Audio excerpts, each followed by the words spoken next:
माता सीता की प्रचलित लोक कथा। यह कहानी सीता माता सुनाती थी और श्री राम इसे सुना करते थे।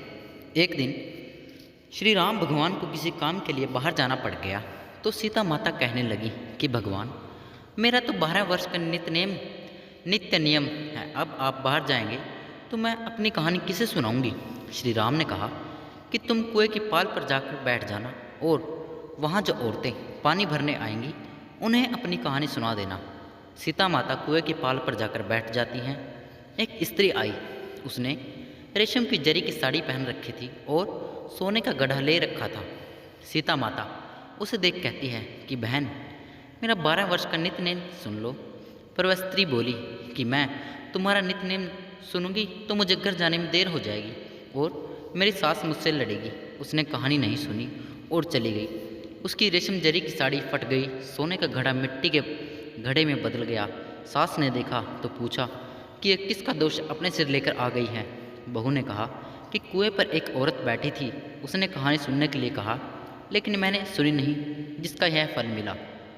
बहू की बात सुनकर अगले दिन वह साड़ी और घड़ा लेकर सास कुएं की पाल पर गई। सास को वहीं माता सीता बैठी मिली तो माता सीता ने कहा कि बहन, मेरी कहानी सुन लीजिए। सास बोली कि एक बार छोड़, मैं तो 4 बार कहानी सुन लूँगी।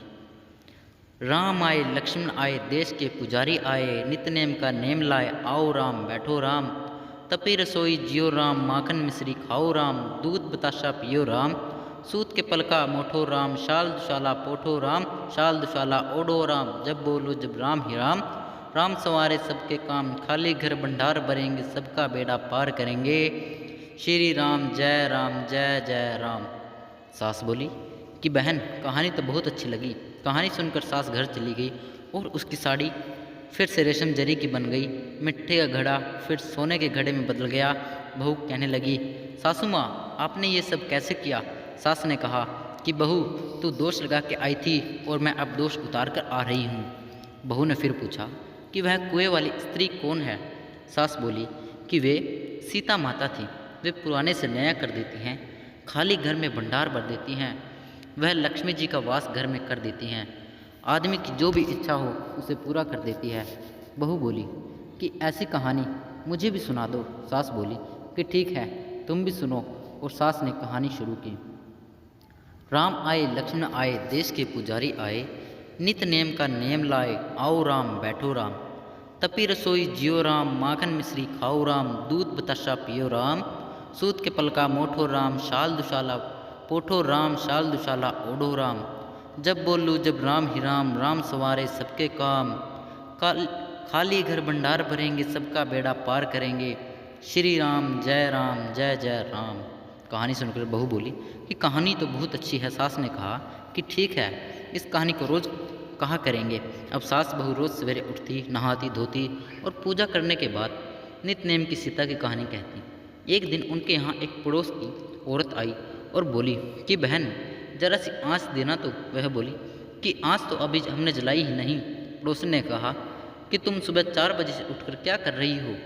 फिर उन्होंने कहा कि सुबह उठकर हम पूजा करते हैं, फिर सीता माता की नित्य नेम की कहानी कहते हैं। पड़ोसन ने उनकी बात सुनकर फिर कहा कि सीता माता की कहानी कहने से तुम्हें क्या मिला। वे बोली कि इनकी कहानी कहने से घर में भंडार भर जाते हैं, सारे काम सिद्ध हो जाते हैं, मन की इच्छा भी पूरी होती है। पड़ोसन कहती है कि बहन, ऐसी कहानी तो मुझे भी सुना दो। फिर वह बोली कि ठीक है, तुम भी यह कहानी सुन लो। सारी कहानी सुनने के बाद पड़ोसन कहने लगी, बहन, कहानी तो मुझे बहुत अच्छी लगी। अब वह पड़ोसन भी नित्य नेम सीता माता की कहानी कहने लगी। कहानी कहने से सीता माता ने पड़ोसन के भी भंडार भर दिए। अब तो पूरे मोहल्ले में नित्य नेम की कथा चल पड़ी। हर किसी की मनोकामना पूरी होने लगी।